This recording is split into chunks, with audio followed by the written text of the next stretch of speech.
प्याज के कंद का साइज होगा 2 गुना, मात्र करें यह 2 स्प्रे। प्याज के कंद का साइज कैसे बढ़ाएं? काफ़ी वीडियो आपने यूट्यूब पर देखे होंगे जिनमें आपको 05234 बोरोन और 0050 जैसे वाटर सोल्यूबल फर्टिलाइजर के स्प्रे के बारे में बताया गया। कुछ वीडियो में आपने पेक्लक बुट्राजोल जैसे प्लांट ग्रोथ रेगुलेटर के वीडियो भी देखे होंगे जो कि प्लांट की ग्रोथ को, वेजिटेटिव ग्रोथ को ब्लॉक करके प्लांट की ग्रोथ को कंद के साइज फुलाने में लगाता है। तो ऐसे काफ़ी वीडियो आपने यूट्यूब पर देखे होंगे। किसान साथियों, मैं आपसे एक बात कहना चाहता हूं कि क्या सिर्फ PGR 05234, 0050 और बोरोन जैसे पोषक तत्वों का स्प्रे कर ही कंद का साइज बढ़ाया जा सकता है?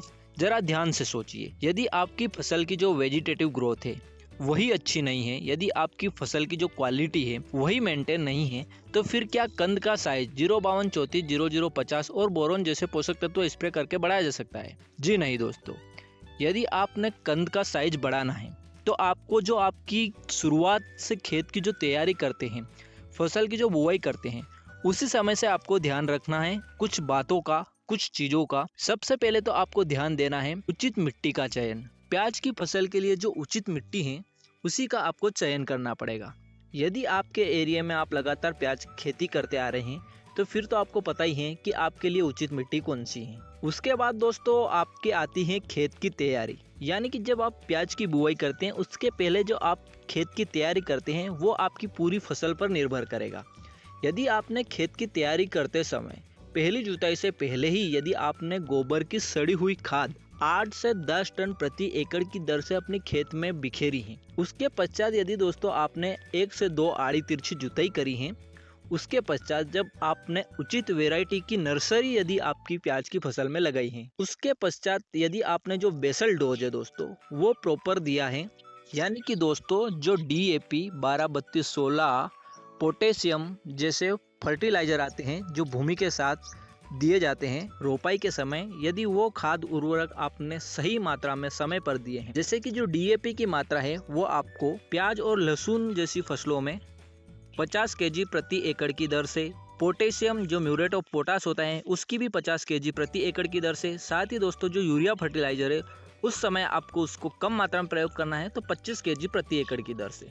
और यदि आप 12-32-16 उर्वरक का प्रयोग करते हैं तो उसको यदि आपने 50 kg प्रति एकड़ की दर से उपयोग किया है तो किसान साथियों यह डोज आपकी प्याज की फसल के लिए काफी है। इसके पश्चात किसान साथियों जब भी आपकी फसल की वेजिटेटिव ग्रोथ शुरू होती है, यानी प्याज की नर्सरी के नए पत्ते आने शुरू होते हैं, उसके लगभग 30 दिनों के पश्चात आपकी फसल में कुछ रोगों का प्रकोप देखने को मिलता है। यदि आपकी वैरायटी अच्छी है, आपकी जो भूमि है उसकी उर्वरता क्षमता अच्छी है तो आपको रोग नहीं देखने को मिलेंगे। लेकिन जिन खेतों में प्याज की बुआई अधिकतर हो चुकी है और जिन खेतों की उर्वरता क्षमता थोड़ी कमजोर होती है उसमें आपको रोग देखने को मिल सकते हैं। प्याज की फसल में मुख्य रूप से fusarium basal rot, purple root rot जैसी बीमारियां फसल की जड़ों में लगती हैं।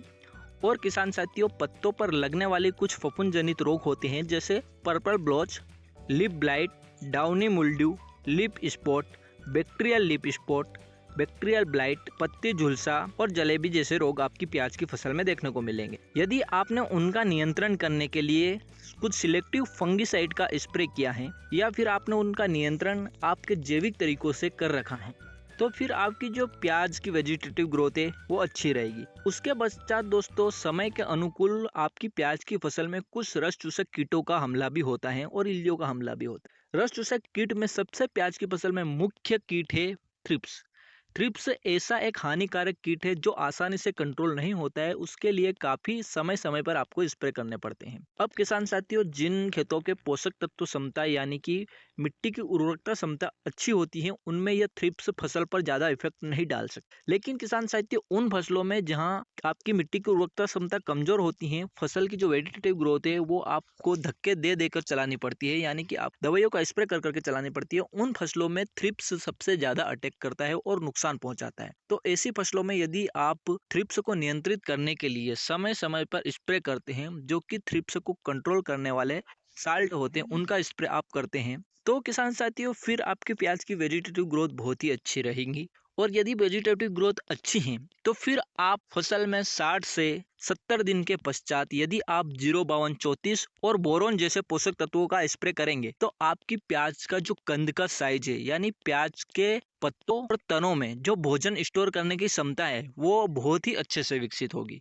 उसके पश्चात प्याज की फसल लगभग 90-100 दिन के आसपास की होती है। उस समय भी यदि आप 0050 और बोरोन जैसे पोषक तत्वों का स्प्रे करते हैं तो आपके प्याज का कंद का साइज वाकई में बहुत अच्छा बनेगा और क्वालिटी बहुत अच्छी बनेगी। क्योंकि किसान साथियों आपने शुरुआत से ही फसल पर ध्यान दिया है, वेजिटेटिव ग्रोथ उनकी अच्छी रखी है। इन्हीं के बीच कुछ सूक्ष्म पोषक तत्वों की जरूरत भी पौधों में होती है, यदि वो भी आपने समय पर स्प्रे करे हैं। यानी कि कुल मिलाकर आपने प्याज की वेजिटेटिव ग्रोथ को मेंटेन रखा है और आपकी प्याज की फसल को आपने पूरी तरह से स्वस्थ रखा है। तो मैं दावे के साथ कह देता हूं कि आपका अच्छा कंद का विकास कोई नहीं रोक सकता। तो बाय शर्त यही रहती है किसान साथियों कि आपको प्याज की फसल में भ्रमित होने से पहले आपको शुरुआत से ही ध्यान देना है। यानी कि यदि आपकी प्याज की फसल की वेजिटेटिव ग्रोथ या फसल की जो ग्रोथ है वो अच्छी नहीं है तो फिर आप कुछ भी उसमें स्प्रे कर दीजिए, आपके कंद का साइज नहीं बढ़ेगा। मैं इस वीडियो में आपको यही जानकारी देना चाहता था कि आपको प्याज की फसल का कंद यदि बढ़ाना है तो आपको प्याज की फसल की ग्रोथ, वेजिटेटिव ग्रोथ, प्याज की फसल की बीमारियों को और कीटों को नियंत्रित करके रखना पड़ेगा। उम्मीद है किसान साथियों की यह जानकारी आपको समझ में आई होगी। वीडियो अच्छा लगा हो तो वीडियो को एक लाइक कर दीजिए। चैनल पर पहली बार है तो सब्सक्राइब करके बेल आइकन को प्रेस कर दीजिएगा।